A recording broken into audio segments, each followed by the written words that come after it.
Welcome to Tell Me Your Story, New Paradigms for a New World. I'm Richard Dugan, your host. Welcome to a program that gives you choices and knowledge of those choices to help make your dreams come true. And I'll give you the preliminaries throughout the program, but right now I'm going to jump into our program with our very special guests. On these kind of interviews, I'm sitting going, why am I here? I can't really relate to this conversation and this subject. And yet I can, because I had four sisters, obviously, and a mother. And it was just me, my brother, and my father. And I would have to say that the dynamics are a little different between fathers and sons, as they are between mothers and daughters. And our guests here on the program today, and I just had one of those deja vu moments, ladies and gentlemen, where I've been here before in this conversation. Go figure. Obviously, this one was meant to be the mother-daughter relationship makeover. It's got 4 steps to bring back the love with mother and daughter Leslie and Lindsey Glass. And I want to welcome the two of you to our program. How are you doing this morning? Pretty well, thank you. We're doing great. Great to see you. Well, wonderful to see the two of you. I have to say that as I was coming in to do the interview today, I got to thinking, if there was ever a rift of any kind between any of my sisters and my mother, and there was only one that I could remotely think of, and that was when my late sister Jeanette, and my mother had I don't know that it was even a falling out. It was certainly not a happy time for a period of time, but they resolved it. And that was when my sister, whole family was born and raised Catholic, decided to go a different way. And I think there was a little bit of tension there for a little while. Again, I can neither confirm or deny because I wasn't a part of that dynamic. All I know is that with 4 sisters and a mother, there had to have been something going on there. Now, question for you, Lindsey, is only child, or at least only sibling, only daughter? Only daughter, one older brother. All right. And I'm curious as to you, Leslie, were you all, how many sisters and or brothers did you have in your family? I had no sister, but one older brother. Okay. So it was just you and your mom, Leslie, as it is you and your mom, Lindsey. And so there, Leslie, I want to start with you in this regard. Did you have issues and those kinds of things that you faced with your mother that you and Lindsey had to deal with as you were growing up? Obviously, they are there. The issues with the mother-daughter relationship makeover book that you two have created. So tell me a little bit about your background in that regard. Well, I had a very busy, laissez-faire mom. So my mom was busy changing the world, and I sort of could do whatever I wanted to do as I was growing up. So I learned to ride horses and sing arias, and learned how to sew and cook and do all of those things. And my mom was really not interested in anything that had to do with domesticity. So I didn't have conflicts with my mom until I wanted to go to a progressive college and she wanted me to go to a fancy college. She wanted me to, and I wanted to play the guitar. I think our discord came about only because whenever I didn't want to do what she wanted me to do, so I pretty much tried to do what she wanted me to do. So the laissez-fairness in terms of raising Lindsey was I was much more relaxed in the later generation than I should have been, because I didn't get in trouble. I didn't want to get in trouble. I was very busy, doing, playing my own very safe games. So I kind of let Lindsey do what she wanted to do in a time where it wasn't safe to do that. I was talking with someone just the other day in that regards to even my growing up and thinking, when I was a kid growing up and we would go bicycling, I did not have knee pads, shoulder pads, arm pads, elbow pads, helmet, face mask, et cetera, et cetera, et cetera. One example I give is we made this ramp on a sidewalk along the side of the road, and we were jumping. We'd take the bicycle and jump, and you'd pull up on the handlebars. And I had just been given a brand new watch with it was beautiful, beautiful watch. And I jumped, didn't pull up far enough, hit the ground with the front wheel, and went, as they say, ass over tea kettle. And my right arm, where I wore my watch, got slammed up against my chest, and I scraped across the ground. Fortunately, my face was up off the sidewalk for just a few feet. And of course, the crystal was scratched beyond viewing of the clock. And I got back on the bike, and we just continued on. No big deal. Whereas today, you better be well protected, immunized with tetanus and all those things. And why don't you just put me in one of those giant plastic bubbles? You've seen them there. They have them on the field. People will race towards each other and bounce off. And even on an emotional level, we're doing that to some degree. I'm curious. Could No, I go just ahead. add one thing? I just Sure. want to add one thing. I had a memory yesterday that when I was a little girl, I was allowed to swim in and practice diving for hours at a time when I was 9 years old. Nobody around, nobody watching me. I could have drowned in that pool 1,000 times. Also, I used to play by the railroad tracks. I mean, our property had a road down at the bottom, and you could cross it, and there was a bit of a forest, and you could go right down to the railroad tracks on the Hudson River. And I used to play down there. Oh, wow. So, so the bottom line is nobody was watching me. Mm-hmm. I saw a great t-shirt that said Generation X, raised on hose water and neglect. I was raised on neglect, totally. Yeah. So, yeah. It took me a long, long time to understand where the baby boomer years were. And it turns out I'm on the fringe, the end of the baby boomer era. And I would have to say that, yeah, hose water. And neglect. Although I will say not so much neglect. We were running around the neighborhood. We were not a gang. Okay. But we had a blast. And of course, when the sun went down, for the most part, we went home, and it wasn't one of those things where mom or dad would yell out the door, "Hey, it's dinner time," or "Get in here." We had that awareness enough so that, okay, it's getting dark, and, it was an amazing time, I have to say. And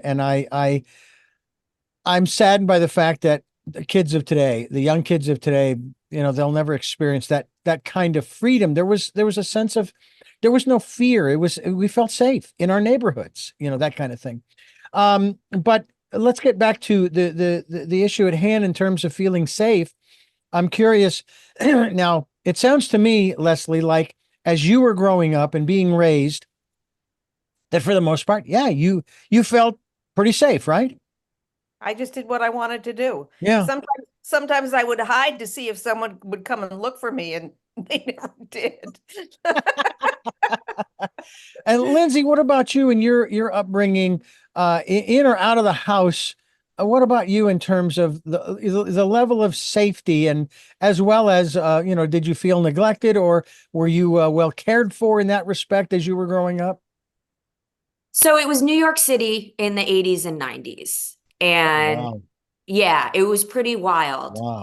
But even though there were some dangers there, we felt pretty safe. I had an older brother. We ran around that city. We certainly weren't allowed on the subways when we were young, Mhm. but we had a lot of freedom. And I really do feel that, as crazy as it sounds, we felt pretty safe. We certainly felt very invincible. I think if you had asked me then, I would have said that, my needs were met. My parents weren't around all the time, but definitely everything was provided for me, and I was very well cared for in terms of having everything I needed. As I got a little older, I understood that maybe there was some emotional development or parents paying closer attention that was missing. But I always like to be very clear. My parents did a good job. And all of the basic necessities were there. And I felt a little neglected because they were so busy. Mhm. And I'm sure I got angrier about that as the years went on. But I never felt like, oh, there's no food on the table. I'm not safe. That Mhm. that wasn't my experience at all. Yeah. I have to bring this up because we've been watching this and it sort of applies here. And of course, we've all seen the movies with a stereotypical dysfunctional Christmas or Thanksgiving dinner. We're watching a series right now called I don't know if it's The or just Bear on Hulu. And one of the episodes, which was for me very hard to watch, only because I don't like the drama and so forth, was quite literally, it was a Thanksgiving dinner. And apparently the actress whose name completely escapes me won an Emmy for this particular this series as well as this particular episode because she was unbelievable. But the dynamics, the drama that went on at that dining room table was just like, could you guys bring this to an end? Because I can't sit here and watch this anymore. And we had 8 in our family, and we never really had anything like that. We had a great deal of respect, not out of fear of our parents, and that we just didn't want to have that. And I've never liked the drama. I just have not. As I've grown up, I've had situations in workplace as well. What about the drama in your respective lives and or families? Did you notice, Leslie, that there was any level of and again, this would probably show up more at the dinner table than any place else. Oh, wow. Any dysfunction that you can think of, or did you have, and I like to refer to my upbringing as not exactly Norman Rockwell, a Norman Rockwell painting. And those of you listening who don't know who that is, Google it, okay? So, but give me a synopsis of your perceptions of your upbringing in and if there was any dysfunction that you can look at today. I'm gonna say something I've never said before, Uh-oh. but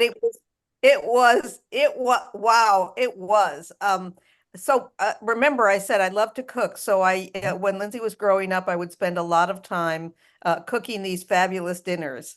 And then we would sit down at the table and the father and the son would begin to throw food at each other Oh. and and Lindsay and I, so it was the guys against the girls. And there would be the drama where one or both of us would end up in what, Lindsay? Tears, fleeing the table, being upset because I had worked hard and we couldn't be nice to each other. And Lindsay Mm. would be upset because somebody was throwing food and somebody else was laughing. I think the game was trying to put things in parents' wine without them noticing, little pieces of food. And I think my brother started that game. I think that's Did. what you're remembering. I'm remembering Oh. the bad brother. I gotta But say. yeah, no, we struggled. We Mhm. definitely struggled. And I think that scene you're referring to has been recommended to me because she's an alcoholic in the show. Yes. Okay. Mhm. So we had some drag down absolute battles. And I remember people having to escape the dinner table Mhm. because it was so unpleasant. Yeah. So, Wow. and I'm it's laughing, funny. but it wasn't funny. Well, it's funny, as you were describing that scene, I Mhm. tend to not watch those shows. I couldn't watch Euphoria because I could not watch those kids using drugs. It was too traumatic for me. It reminded me of high school. So, yeah, Mm. it's hard to watch that stuff. I think when you're going through it, you're used to it and you get desensitized to it. But Mhm. one of the reasons I know we've really healed in our family is that we don't do it anymore. And in those rare moments that it does come up, we feel really bad and really Mm. unhappy. We had an issue last month, and we ended up having a little bit of a tough moment in the family. And I think my mom and I both walked away going, wow, that was a trigger because we hadn't actually been in that scenario in, Mm. 15, 20 years. Yeah. Well, I know that those kinds of experiences will happen from time to time. I want to say that it's funny now, but there was a dinner we were having, And my father, great craftsman that he was, he built these two square tables with center legs as opposed to out on the corners. And he would then put those two together, clamp them together for our dining room table. And my mother sat at one end of this long dining room table and my father at the other end. And then there were three on either side. And my brother sat on the opposite side of the table from me, but next to my father. I sat in the middle, I think it was. I'm trying to remember. No, I take that back. I was opposite him, next to my father.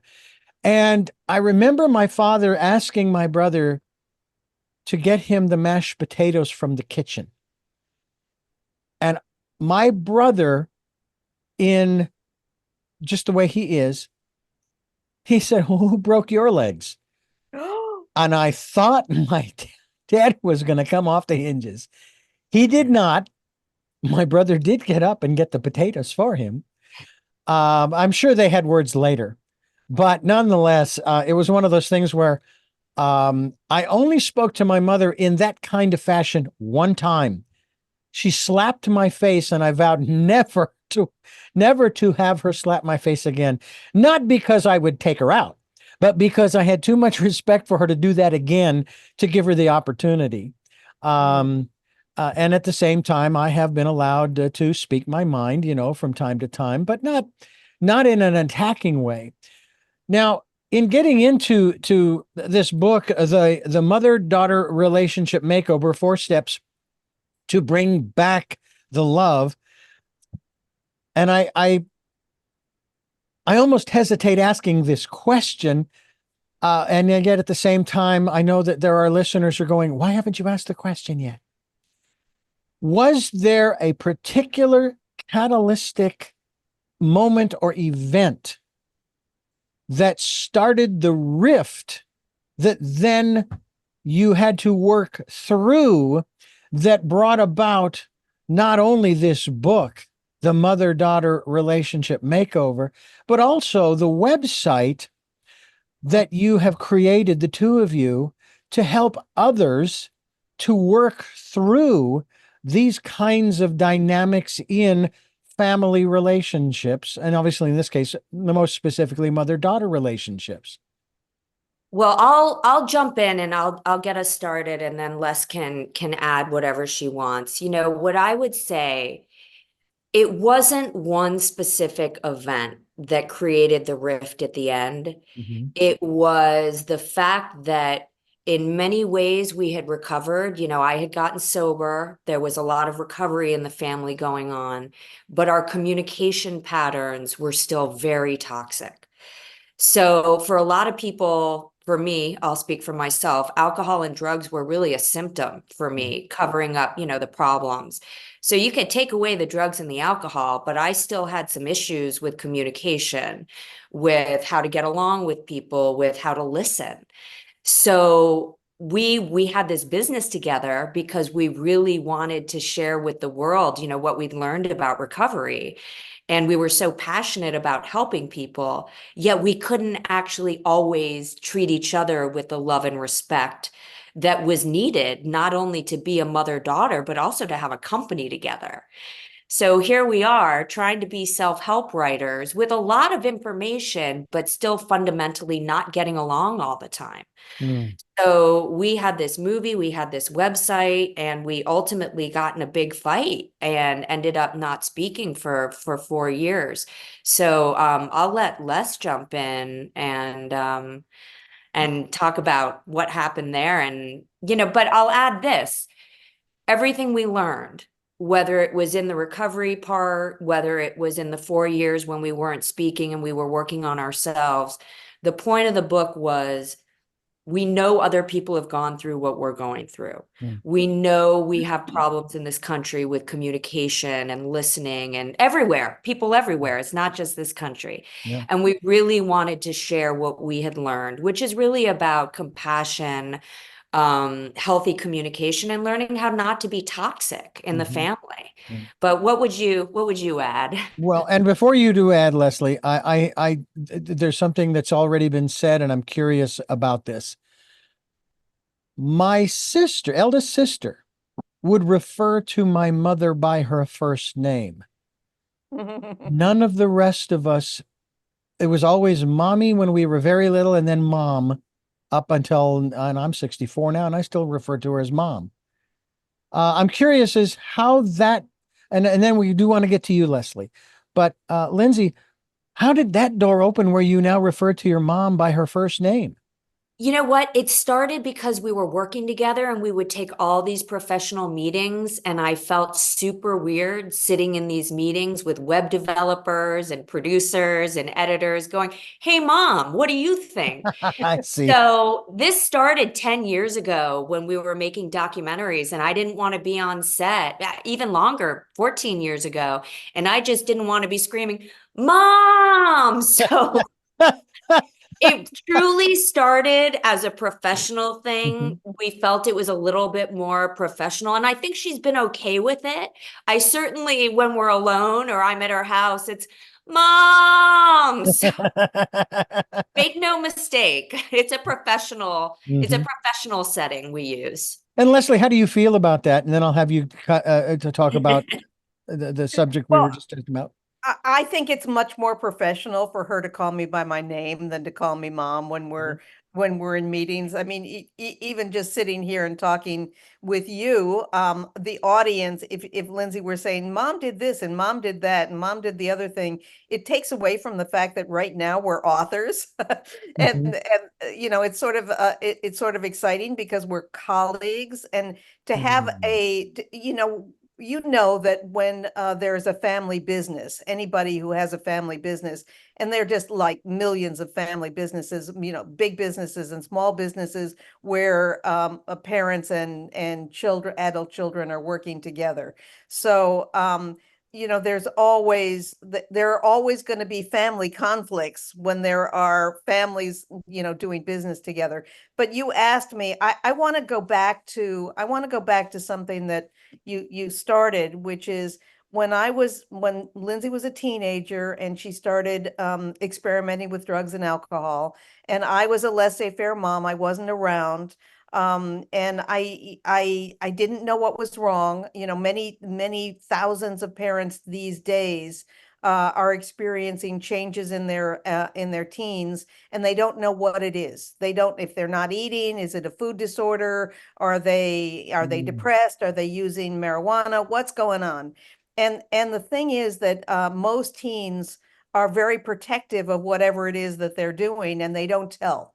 So if parents don't ask the right questions, they're not going to get answers. So I knew that there was something going on with Lindsey, but I didn't know what it was. And I thought maybe she had an illness of some kind. Mm. And I realized that, all these many decades later, parents still don't have the tools that they need to identify what's going on with their teenagers. Mm. So Lindsey, and the book tells this story that when Lindsey went to college, that was when she reached out for help from me. And I think that the years that followed after that, I was very protective. I became the mom who was laissez-faire became way less laissez-faire, and I became more of a controlling mom because I wanted her to get healthy and be all right and to get back on the path, and all of those kinds of things. Mhm. And you asked what went wrong with us, and I think that one of the things that went wrong was that the controlling mom took the place of the laissez-faire mom, and in both instances, that was extremely difficult for Lindsey because, all of a sudden the mom who let her be what she wanted to be became the mom who wanted her to be what her mom wanted her to be. Mm. So, and that's very confusing, and it brought about a lot of conflict. But getting to the work, which I think is really important, Mhm. is that when Lindsey went into recovery and I went into recovery, my goodness, this was like 14 years ago or 13 years ago. People didn't really understand what addiction and recovery were all about. And most families do have someone either now or in the past, um, who have a history of alcoholism. But whether they know about it or they understand about it is another question. So Lindsey and I, at the time that we started our website and our documentaries, we wanted to show what recovery looked like because there wasn't a lot of information about what happens on the other side of addiction. So that was when we started our work, and we really thought that recovery was the biggest untold story in America. People do get well. And I still believe that. So that's why we began the work that we began. And that's, we did a lot of great work for a number of years before we broke up. Mm. Now, the next question has to do with where you are today, the two of you. And I know just from my own personal experiences, going through personal growth programs back in the 80s and early 90s, both solo and then with my first wife, that it's never really done. You do a lot of work. You work through a lot of that crap. But there's always going to be sort of residual things that, boy, I wish I could just clear the whole thing up, wipe the slate clean, have a brand new clear whiteboard and just start fresh. But it doesn't work that way because we're always, it's like the layers of an onion, as the metaphor goes. You peel away one layer and then there's another one and another one and another one. But the more you do that, I'm curious as to where the two of you are today, because what was it you said you two had been estranged for what, 4 years? That's right. Yeah. And obviously you're not estranged now.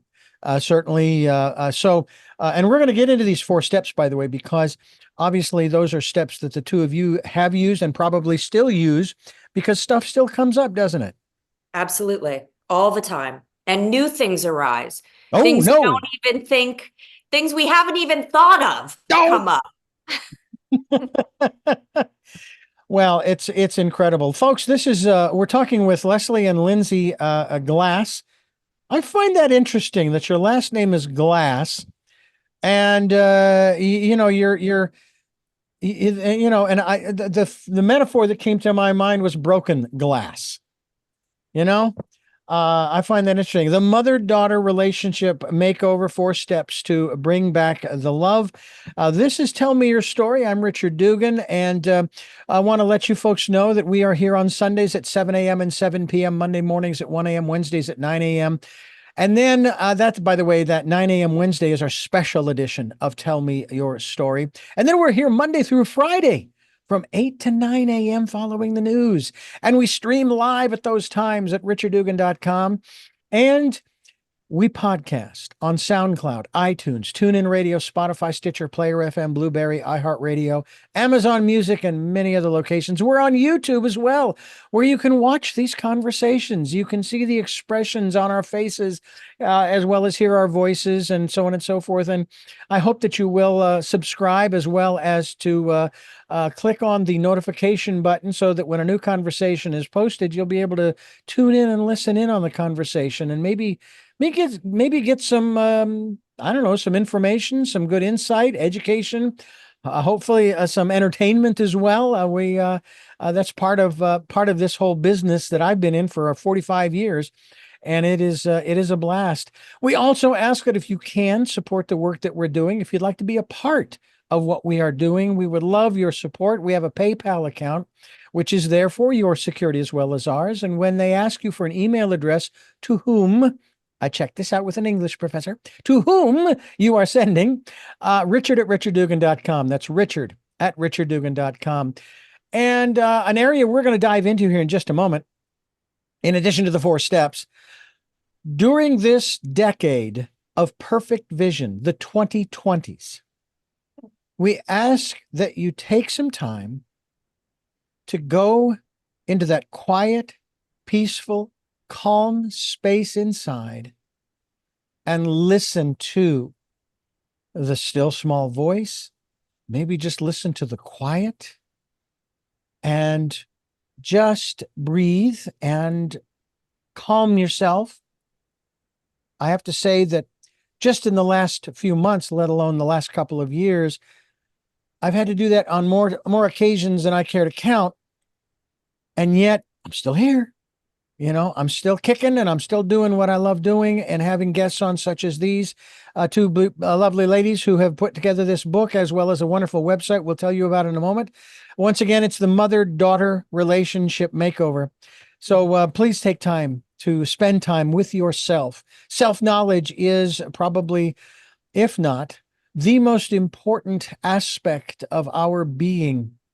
Nobody, I don't care who they are. Mother does not know daughter as well as daughter knows daughter. And daughter doesn't know mother as well as mother knows mother. I've always found this an interesting, perplexing phrase. I worked, ladies, for a Christian radio station for 15 years back in the 80s and early 90s during the heyday of televangelism. They used to use the phrase personal relationship. And then they'd get into your business trying to tell you that you had to live a certain way. And I'm going, stop. How is it that you're telling me how my relationship is supposed to be? And you just said it's a personal relationship. So it's not a threesome. It's a twosome. Me and my God, my creator, and so forth. So get to know self. I think that I know there's a philosophical phrase about knowing thyself, but I can't recall the whole phrase, and that's fine. I want to get back to our guests, Leslie and Lindsey Glass, and of course the book, the Mother-Daughter Relationship Makeover. I want to get into the 4 steps, but before I do, nice little teaser here. Let me ask you about not just the philosophy that you were born and raised into and live by, but about that inner life that we were talking about. I was just talking about a moment ago. Leslie, I'll start with you and your upbringing, because you were born and raised in an era when supposedly it was sort of unspoken. It wasn't, you didn't go out and broadcast it. I mean, this program, everybody knows I'm a metaphysician. I have I'm learning, growing, and changing, and so forth. And so my philosophy changes as I learn more, as I experience more. What about you and how you were raised and where you're at today by comparison? So that's such an interesting question, and I think a lot of people have religious confusions. So my father was Jewish. My mother had been raised fundamentalist. I don't know how they got together, basically, but I was raised without any religion, but I was a singer, and I was longing for I was longing for something. I was longing to believe in something. I went to an ethical culture school, which is kind of Unitarian Universalist, Mhm. and I went to a Presbyterian school. And my son was once asked, I don't know whether it was by a rabbi or somebody, some religious person, did his mom believe in God? And he said, yes, she definitely believes in God, but she hasn't decided which one yet. That I was very religious, but I didn't know which one I was. So so I would say I can go into any place of worship and I can feel something. I feel something wherever I am. Lindsey brought me into Buddhism. I am very involved with her Buddhism. I'm definitely, my background is, my mother and grandmother and great grandmother were a Christian. So a lot of their beliefs and a lot of their behaviors were passed on to my mother, and they were passed on to me, but they weren't religious behaviors. They were sort of code of behavior that was passed on. And I think one of the things that we say in our book is, don't look at the way your mother is behaving. Look at the way your grandmother, your great grandmother, who they were and what their beliefs were, because you're raised not in your mom's tradition, but in their tradition. So that's where I come from. I'm a little of everything. And Sure. I actually was curious at a very early age. We lived next door to a family of 9 and they were members of the LDS or Mormon church. I was Mhm. curious, and they invited me to go to one of their Sunday services, and I went. And when I got back, my mother says, "Where have you been?" I said, "Well, I went to church services with the neighbors." Okay, now get ready to go to mass. I said, "But no, it doesn't count." Lindsey, what about you? Now, your mother obviously has shared with us where she comes from, which means you were exposed to a lot of these things too. But obviously, you chose a different path. So it's so funny listening to her answers because you really do see how these things happen. I'm religiously schizophrenic myself. There was some Judaism that we were raised with, but my father certainly wasn't a believer. We were not serious believers growing up. I didn't feel super connected to any religion, but as my mom shared, I had the exact same experience. So my father worked for a French bank. So we traveled around Europe extensively when I was growing up. And I have never felt closer to God than in these Christian Gothic churches in Europe. So I walked into these churches in Europe and it was like, oh my gosh, like I had an experience. Cathedrals, the Yeah. cathedral. So I actually studied that in college. I did get a lot more interested in religion. My spirituality really grew out of recovery. Part of many recovery programs is a very big faith. So I really needed to develop a very big faith as I found my recovery. Now, I'm a little bit of an all paths lead to God person. Mhm. So I really do believe whatever faith you have, as long as you have a faith and you're practicing and have a spiritual program, I think you're going to be all right. Mhm. For me, I really met somebody in my recovery travels who brought me into Buddhism, and she brought me into Buddhism because I struggled with meditation. Mm. So, as somebody who really needed to learn how to sit still, you were talking about getting quiet, finding that pause, Mhm. getting to know self. That was really, really important for my recovery, for my development, for me getting to know myself.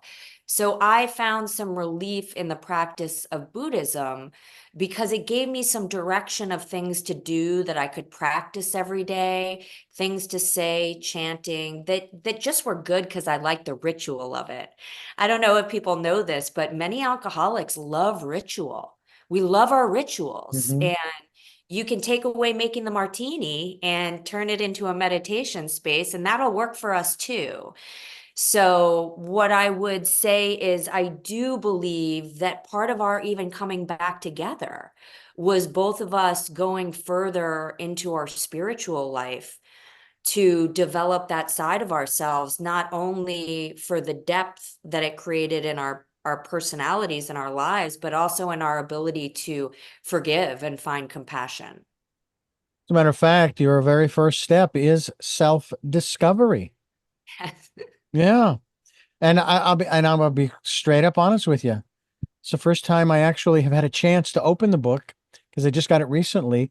And boom, there it is, self-discovery. And that is the beauty of the universe. I'm along for the ride. The universe asks a question. So you talk about synchronicity, I'll be the first to attest to its aspects. And then there's another aspect too of it as well, where when I get a copy of the book, if it's a print version, and they will put into it maybe a piece of paper. It's to maybe it's the rundown, maybe it's the PR materials that they send along with it. They put it into the book. Sometimes they'll go in several pages. I am a firm believer that it's put in a specific spot, not by the individual who put it there, but by the universe. And in this case, it was placed here to mothers and daughters everywhere who need a message of hope. Now, literally, that's right at the front end of the book, and yet there it is. And I like I said, I'm always a firm believer. As a matter of fact, it's really funny because when I open a book and I find that piece of paper, I go, okay, what page number was that on? In case I take it out and I forget where I put it, that kind of thing. Tell me a little bit about that quote, in terms of where that comes from, who came up with that one, and so forth. I mean, it's obviously a wish, it's a hope, it's a desire, that for those mothers and daughters in this case, um, to get back together, to realize that you know you have it's not just a biological connection, Mhm. but it is a deeper connection than that. Can you talk to us a little bit about if you will, because they always say when you're going through, say, mediation or what have you, the first thing they want to do is they want you to find common ground. So Leslie, talk to us a little bit about the common ground that the two of you worked through, in order to work through the stuff that obviously, as you and Lindsey, but also all of us, have worked through to this point, to where you're here with us today. Wow, what's our common ground, Lindsay? Our common ground, I would say, is the experiences that we've been through, the many, many experiences that we've been through.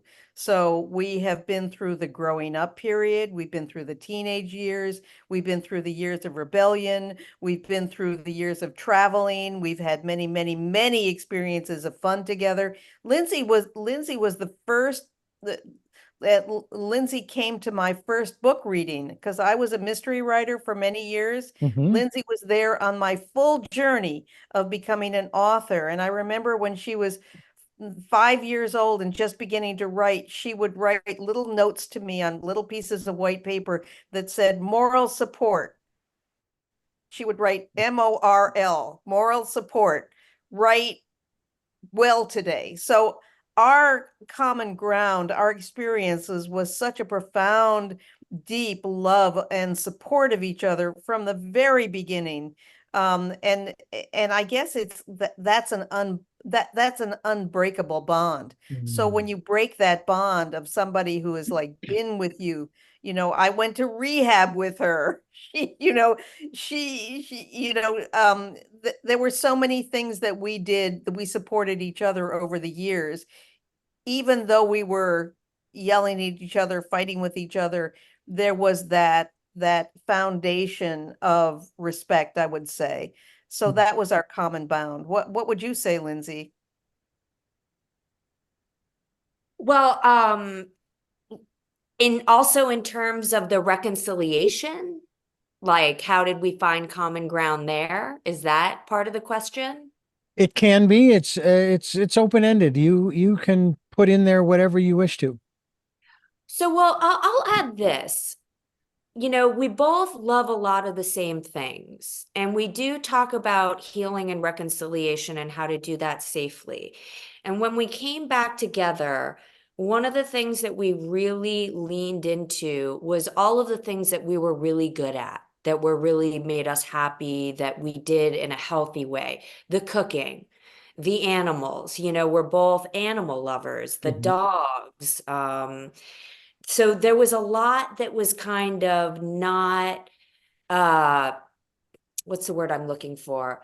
There was a lot we were able to talk about and come back together again in a really safe way that was not confrontational. And that's what we really leaned into, the things that we had in common. Mm-hmm. Our love for movies and period pieces.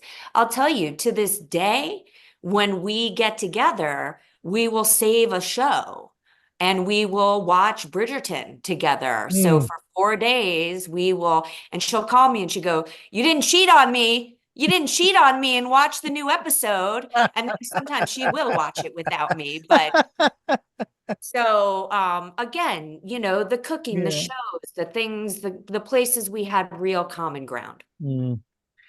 Like I said, it's one of those techniques that they use in, not just mediation, but in other negotiation type situations.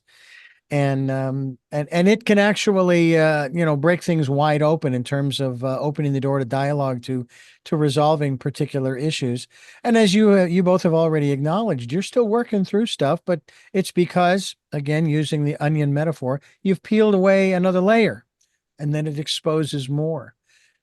What about well, let's not go there. Let's go back to the steps here. Step 3 has to do with the triggers, traumas, and conflict resolution. It's kind of what you were just alluding to there, Lindsey, in terms of the different sections here, the techniques to keep the peace and breaking up when necessary, and then the resources for extreme situations.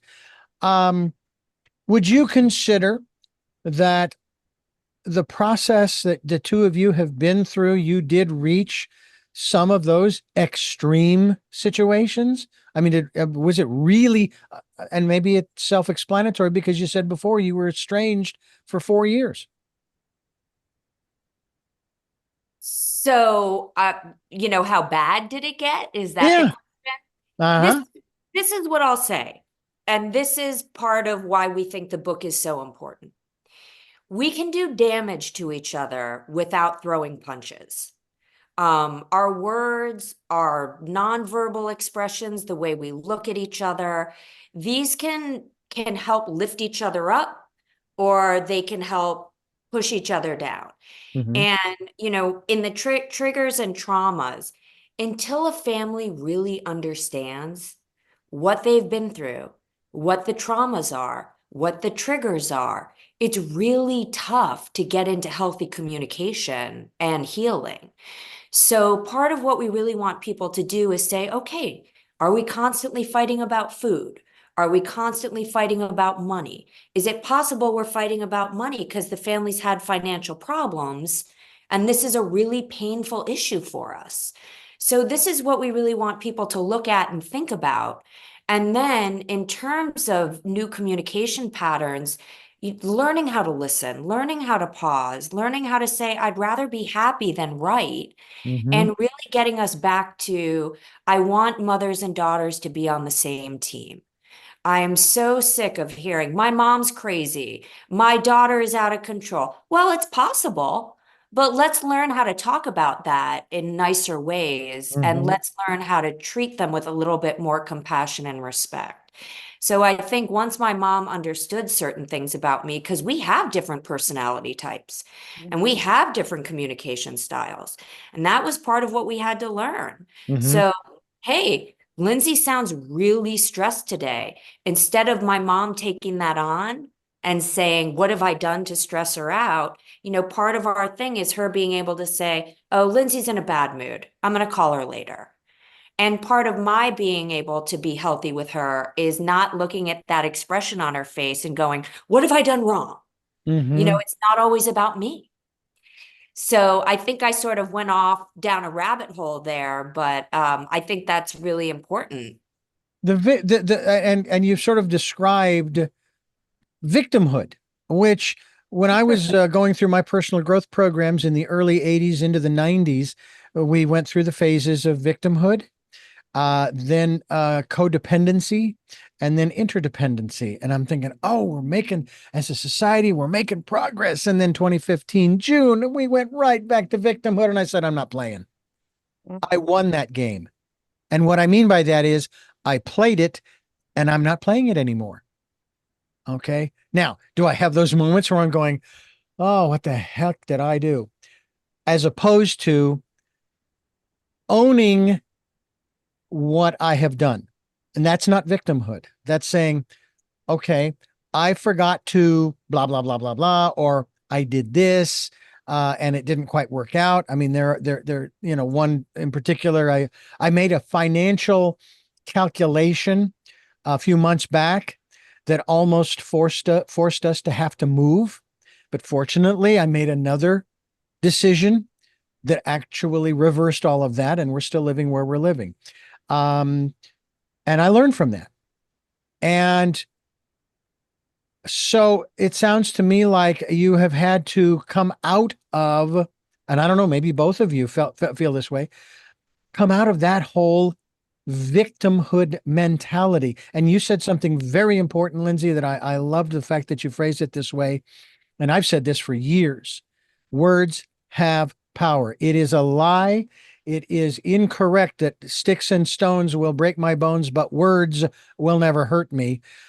But the proviso to that is that we allow the words. It's not the one who's saying them, because someone else could say those same words to you, and what's that childhood a phrase about I'm rubber, you're glue. What But you say sticks to bounce me, off of me. bounces off me, and sticks on you. That's right, exactly. So good. Yeah. So talk to us, Leslie, about your perspectives in this regard to, and I'm going to put it in the context of the victimhood mentality. What have I done that has caused Lindsey or anybody else to feel a particular way? Because as we all know, nobody makes anybody else feel a particular way. We all choose to feel how we feel. So you asked before about our breakup, and I'm going to tell you the words that caused our breakup. Uh-oh. So Lindsey and I were not getting along. We were not getting along in our business, and we were fighting a lot. And she was staying in my apartment in New York, and I was coming back to New York for a few days. And I invited Lindsey, I thought quite nicely, to go and stay somewhere else while I was there. So I could have peace and no fighting I needed a little vacation from Lindsey. And so I invited her to go somewhere else. So for a few days, Lindsey took that to mean that her mom had kicked her out. She packed up and fled in the night. So my words were, I need a few days in this space by myself. And Lindsey heard, my mom has kicked me out. Now, that caused our rift for 4 years. She left, and she left me forever, seemingly forever, didn't leave a forwarding address. And there is my victimhood right there. Mm-hmm. I did this for you. I did this for you. I did this for you. I did this for you.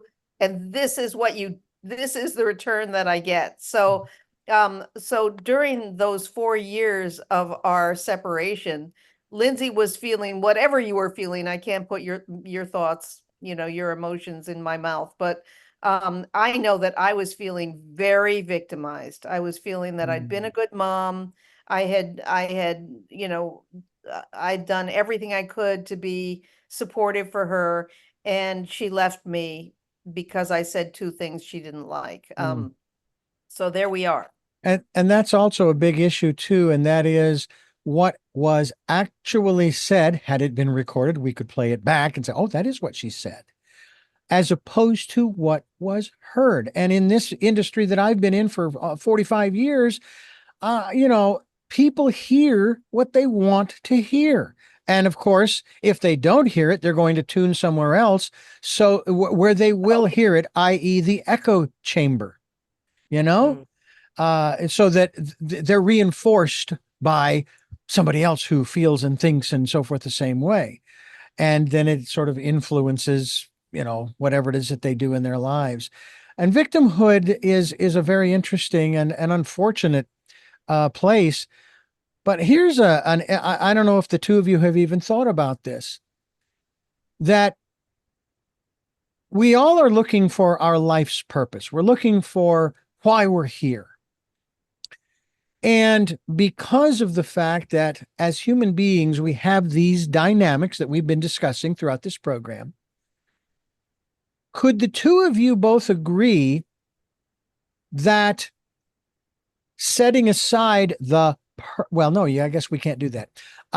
Would you both agree that if it hadn't been for the dynamics that the two of you experienced together, because you don't experience anything solo in that respect, dynamics are solo, that this, and I can't, it won't show up on my screen, your book and website, they wouldn't exist, and people wouldn't be getting the help. And it's a weird way, I suppose, of looking at it.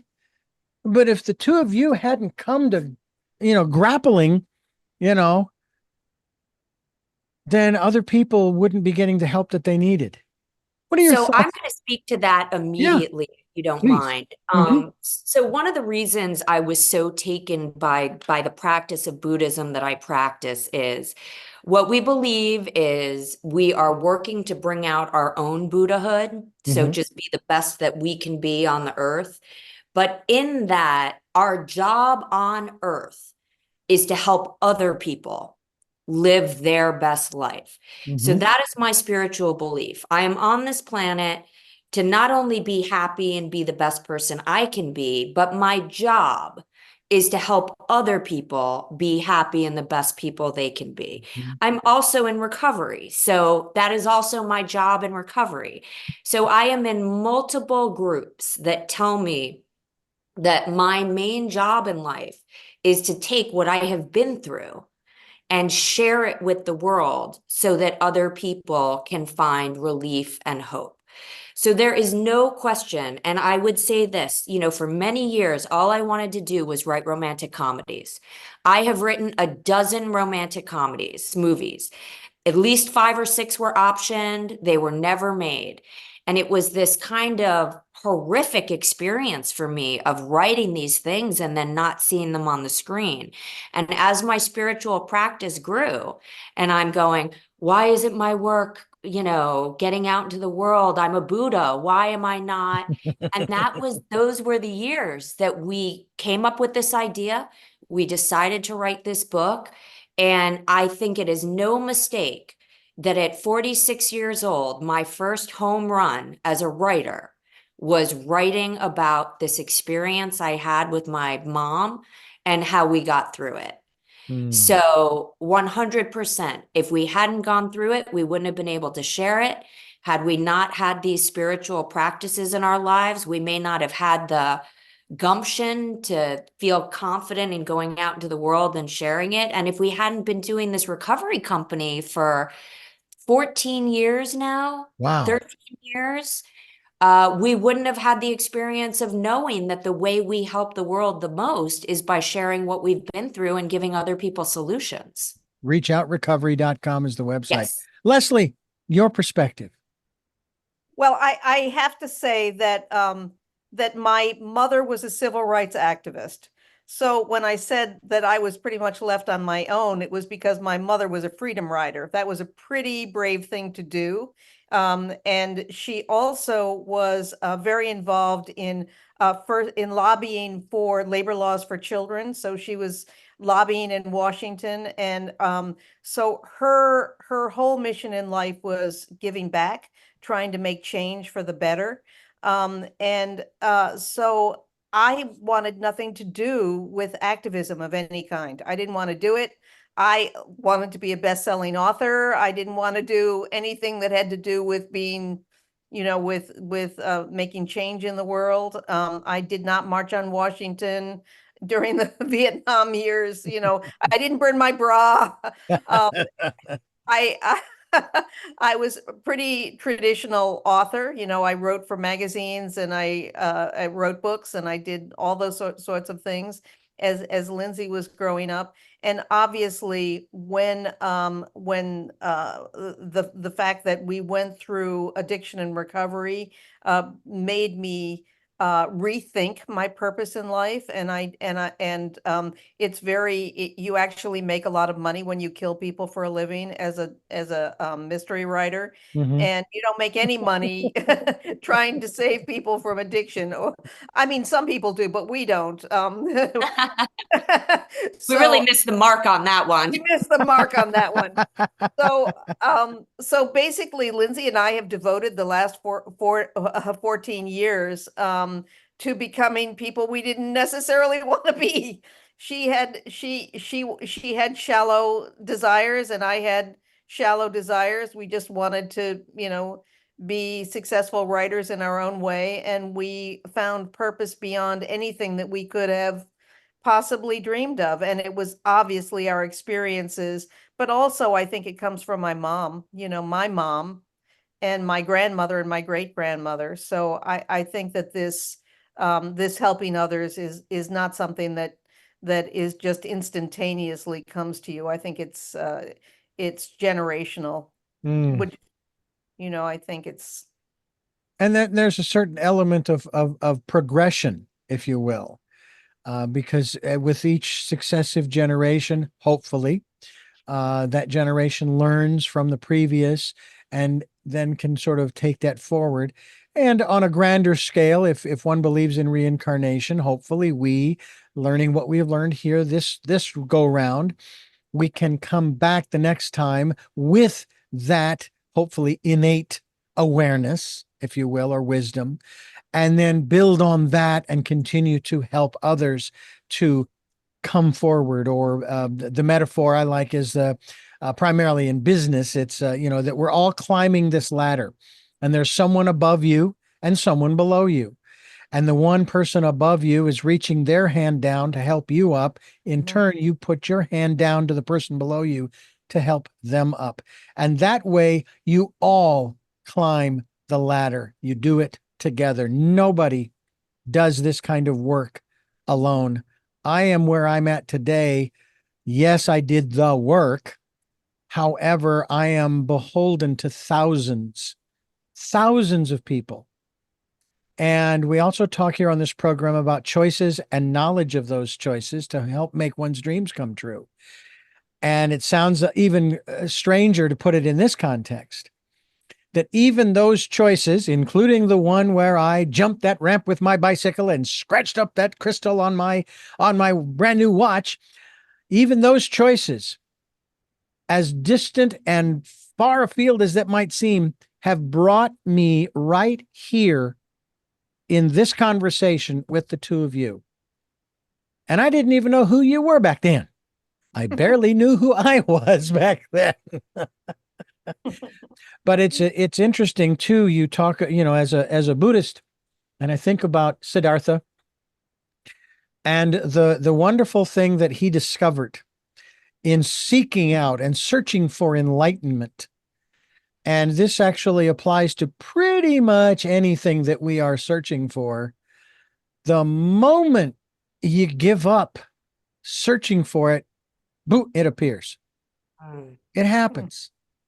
And that to me is quite a miraculous thing in and of itself for us as human beings, spiritual beings having a human experience, if you will. It's quite extraordinary, and I'm very grateful for the two of you to have put this all together. And before we wrap this up, step 4, ladies and gentlemen, is healing and reconciliation, and that obviously is extremely important, and a very, very important step. I have to say that and my father and I were never estranged. They never had a rift per se. However, when I was back in Phoenix for my sister's, my eldest sister's memorial, I was sleeping on the couch because my brother got the spare bedroom because he got there before I did. And I was fine with that. Well, I had just come back from the memorial, and my brother and I were in the same car going to the memorial. So we're standing around the dining room table talking, and my father comes in the room and he says, "Where's your brother? Where's Mike?" My brother is a jokester, as I mentioned earlier. And so I thought, I'll be cute, because back then gas prices were on the high side. I said, "I'm sorry, Dad. We had to sell him to put gas in the car." Oh, he was not happy. And he says, "Hey, look, when I ask a question, I want an answer." And I said, I apologized for trying to be cute. And I told him that, hey, he's still at Mary's and he's coming in another car. So, okay. And he walks off. So that evening, as I'm preparing the couch for bed, he comes in the room and he comes up to me and he says, "I'm really sorry for getting upset." Mm-hmm. And I turned to him and I put my hands on his shoulders and I said, "Dad, I love you and we're good. And you will always be my father." And to this day, I share that. Sometimes I get a little choked up over it because there are so few people who can say, and I would venture, Lindsey, God forbid, mom goes, could you say we're all good? I have nothing, no unresolved. I've said all that I want to say, and I don't have to sit there going, oh, I wish I had said, because for me and my father, and even my mother, and she's still alive, she'll be what is it, 90 this year? Um, when she passes, I can say the same thing. There were no unspoken words. What about you, Lindsey? Yeah, I'm proud to say that I do feel that we have now said what needs to be said. And what makes me even prouder is that we did this book together. So Mm, we not only found our way back emotionally and back as mother and daughter, but for the daughter of a very successful novelist to have been able to do that with her as well, mm, with something that will help the world it's very meaningful for me. So I do think I've said it all. I told her just yesterday that I'm going to need her to hang around for quite a bit longer because I just don't know who I'll call all day every day. So I think she knows how I feel about her. mm. I'm just curious, Leslie. Yes, I can redirect this back towards Lindsey from your perspective, but what about you and your parents, taking it back that generation?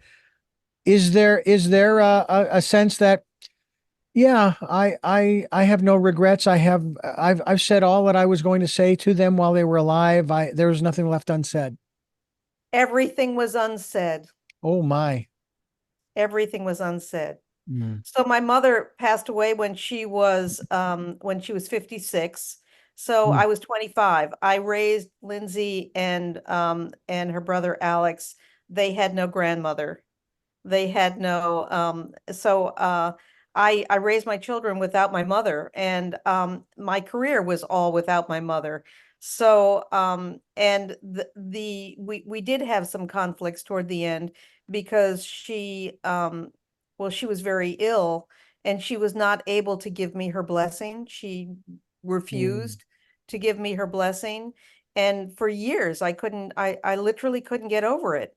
What Lindsay just said just now was that I've been rehearsing all the things that I would say to my children on my deathbed, so they're sure to know that they have my blessing. So both my father and I did have a reconciliation on his deathbed, but mm, um, but I think there were a lot of things that I learned from Lindsay, and one of them was you don't have to have an apology to forgive. So I wanted mm, Lindsay to give me an apology and say she was sorry for hurting me, and she didn't want to. And I had to make a decision. She didn't want to in words. mhm, So I had to make a decision. Did I want my daughter back, or did I want to stay angry because she wouldn't say she was sorry? So you can forgive somebody without condoning what they did to you. mhm. And it's really important to forgive, to be able to say, all right, she was mean to me, she hurt my feelings, she was destructive for a while, but now we're over that and we're moving on and we're saying everything that we need to say to receive each other's forgiveness and blessing. I think that's really That's important. that's beautiful. You know, it brings to mind something, and maybe this is part of the healing and reconciliation. I know that there's this I've heard comedians talk about this stereotypical dynamic within marriage relationships, that the wife uh keeps a tally, she keeps a list, whereas the husband doesn't. And I am wondering if there was a time when the two of you were keeping the list of transgressions, and is that list still there, or have you both gotten rid of that list? Lindsey? Absolutely. It was a long list. And I would point to things on it, and I'd call her and yell at her about things on it.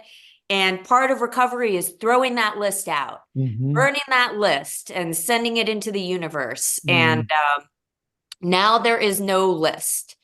And one of the things I am most proud of, and here's the truth about recovery, you know, if you're recovering, we have tough moments all the time. And the recovery is, hey, I don't like your tone. I'm going to call you later. Or, hey, we're not on the same page right now. Let's back it up.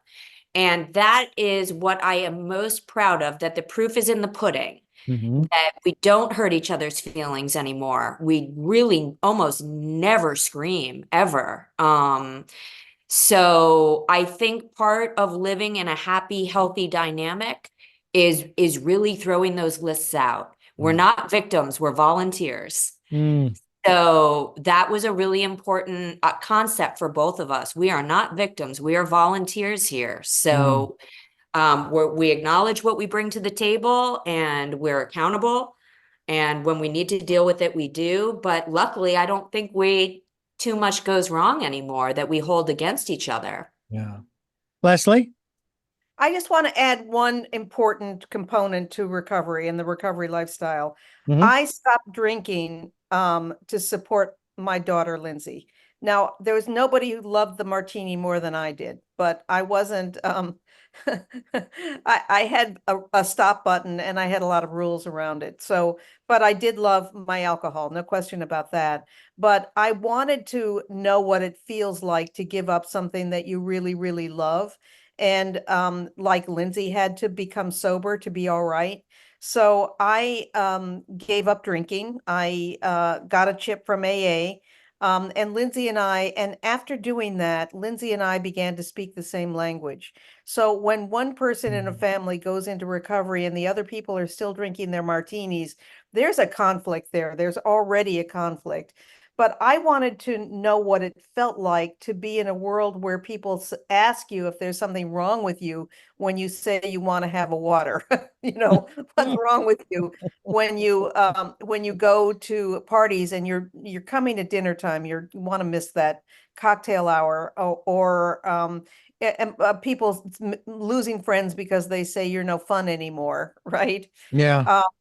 And so I entered that world of recovery to support my daughter, but what I basically learned was how to be a better person, really. But I think that family members who want to support their children or want to be helpful for their teenagers may put that drinking off for a while, so that there can be harmony in the household. So I think that recovery, being in recovery with Lindsay was very, very important to get rid of that list of grievances.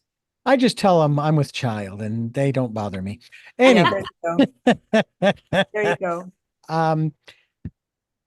This is Tell Me Your Story. I'm Richard Dugan here with Leslie and Lindsey Glass, and we're talking, of course, about their book, the work that they're doing through reachoutrecovery.com, and the book, The Mother-Daughter Relationship Makeover, 4 Steps to Bring Back the Love. And we certainly hope that you will get a copy of it. Go to their website as well and get more support and help in that regard. I know that you probably deal primarily with mothers and daughters, that kind of thing. And of course, you know, most women are either mothers or daughters, or I should say. But do you do any work with men? We've heard from several, so we don't at this moment, but we've heard from several, I mean, many people, from interviewers to people who have seen the book, that say this applies to fathers and sons, this applies to any relationship.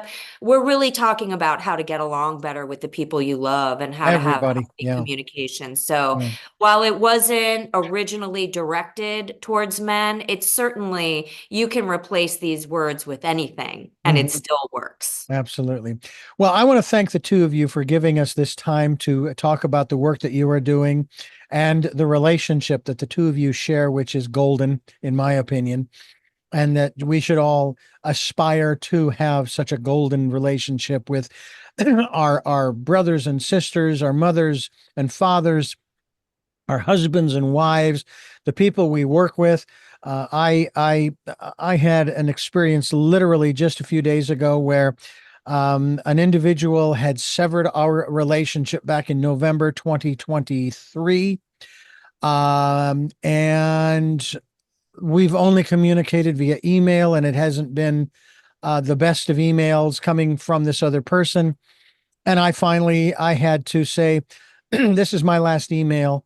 I wish you all the best. I wish you success in whatever you do, because I don't like casting aspersions. And goodbye and farewell. And I have deleted him from my text streams and my email contact information, because it hurts. I'll be honest with you. It really hurts that I had to do that, because for like 9 or 10 years, we worked together. We would go to lunch together, and we would have conversations. And yes, we both had issues that we were dealing with. And we managed to get through it and produce some pretty remarkable programs. That pained me to have to do that. But there comes a point where you have to say bye-bye. And unfortunately, we kind of have to say same thing here, but on a much better footing here. Again, thank you so much for being with us. I do have 3 final questions I want to ask each of you, but I do want to thank you for listening to and watching Tell Me Your Story, New Paradigms for a New World, where we are giving you choices and knowledge of those choices to help make your dreams come true. We're here on Sundays at 7 a.m. and 7 p.m., Monday mornings at 1 a.m., Wednesdays at 9 a.m. for a special edition of Tell Me Your Story, and Monday through Friday from 8 to 9 a.m. following the news, streaming live at those times at richarddugan.com, with podcasts on SoundCloud, iTunes, TuneIn Radio, Spotify, Stitcher, Player FM, Blueberry, iHeartRadio, Amazon Music, and many other locations, including YouTube, where you can watch these conversations. And I hope that you will subscribe, as well as click notifications, so that when I post a new conversation, you'll be notified, and you can tune in and listen in and be entertained and be educated and inspired, I hope, to do more in your life, to find your life's purpose. We also ask that if you'd like to be a part of the work that we are doing here on Tell Me Your Story, we would be so grateful if you could support us financially. We have a PayPal account. It is there for your security as well as ours.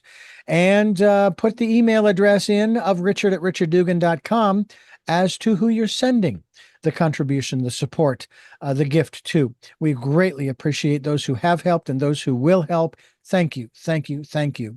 And spend some time during this, the decade of perfect vision, to go within, spending time in that quiet, peaceful place, listening to that still small voice.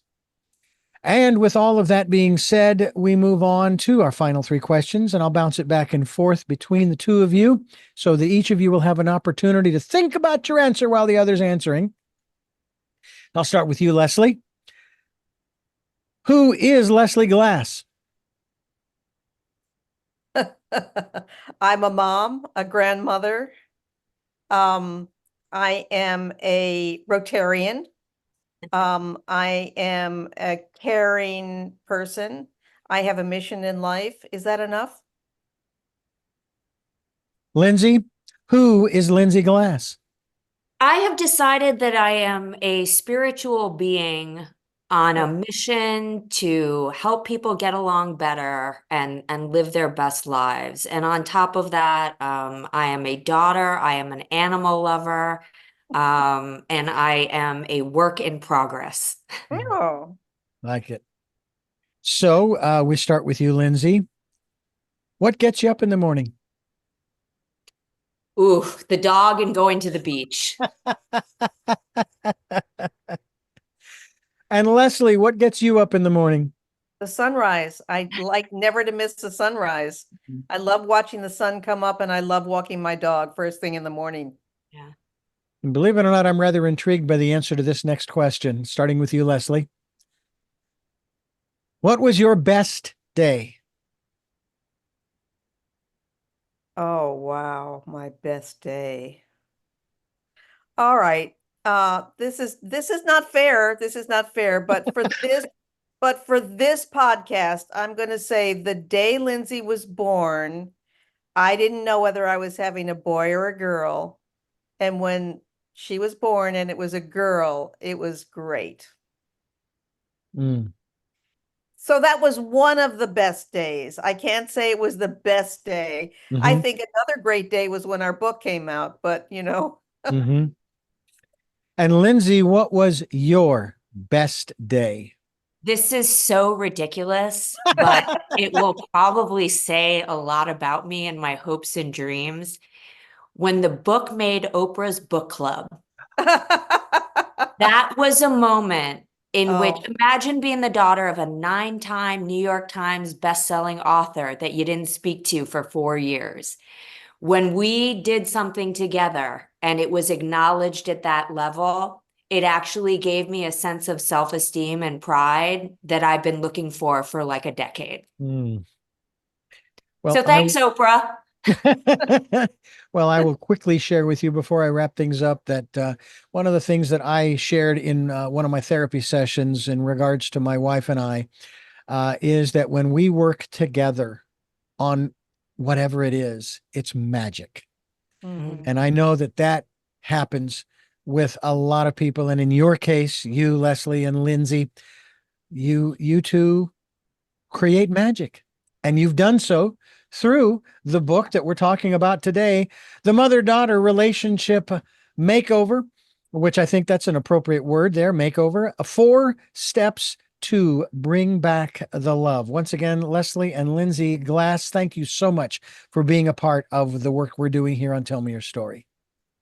Thank you so much for having us. Yeah. And I thank you for listening to and watching Tell Me Your Story, New Paradigms for a New World, as we do give you choices and knowledge of those choices to help make your dreams come true. And until our next broadcast, podcast, videocast, love to Lal. Jeanette, I'm still listening. Dad, continue to be happy because I am. To my dear friend Smokey, I'll see you on the other side. Mm. And to my friend Zorro, aho, aho.